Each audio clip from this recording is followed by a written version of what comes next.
आज बात होगी छलावा की, एक ऐसी कहानी जो रोंगटे खड़े कर देगी।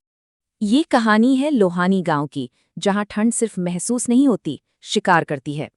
लोहानी के लोग रात में आग नहीं जलाते थे। डर था कि कोई और भी उस आग की तरफ खिंचा चला आएगा। पर रघु और बिंदा ने ये बातें नहीं मानी। देर रात मुसाफिरों के लिए उन्होंने आग जलाए रखी। और फिर घने कोहरे से कोई निकला, सीधा उनकी आग की तरफ।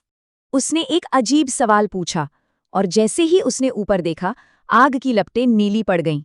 ये कोई इंसान नहीं था, ये एक ऐसा जीव था जो अपने आसपास जानलेवा ठंड फैला रहा था। रघु हिल भी नहीं पा रहा था। उस जीव का स्पर्श उसे धीरे धीरे पत्थर में बदल रहा था।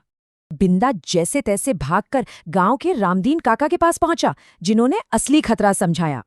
काका ने बताया कि ये कोई भूत नहीं, बल्कि धरती की जीती जागती ठंड है जो अपनों की आवाज में बुलाती है। और तभी बाहर से रघु की आवाज आई, मदद की गुहार। ये छलावा का सबसे बड़ा धोखा था। इस छलावे से बचने के लिए गांव वालों के अपने पुराने नियम थे, जो अनुभव से बने थे। लेकिन अब ये सारे तरीके फेल हो रहे थे। छलावा और ताकतवर होता जा रहा था। रामदीन काका जानते थे कि अब सामना करना ही होगा, और रास्ता एक पुराने कब्रिस्तान से होकर जाता था। पर यह एक जाल था। कब्रिस्तान में छलावा अकेला नहीं था, उसके साथ गांव के जमे हुए लोग भी थे, रघु भी। उनकी सारी तैयारी धरी रह गई। छलावे की ठंड इतनी ज्यादा थी कि माचिस भी नम पड़ गई। तब काका ने बिंदा से कहा कि वो अपनी हिम्मत, अपनी यादों, अपनी अंदर की आग को इस्तेमाल करे।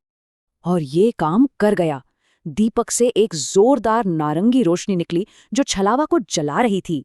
जमी हुई लाशें गिर पड़ीं और छलावा चीखता हुआ कोहरे में गायब हो गया। सुबह होते ही गांव बच गया। बिंदा जब वापस गांव पहुंचा तो सूरज निकल आया था, लेकिन कुछ बहुत अजीब था।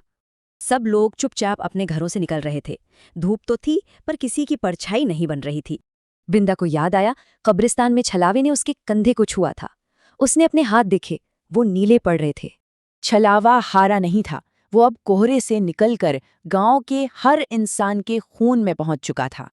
कहते हैं, लोहानी गांव आज भी है, जहां धूप तो है, पर उसमें गर्मी नहीं।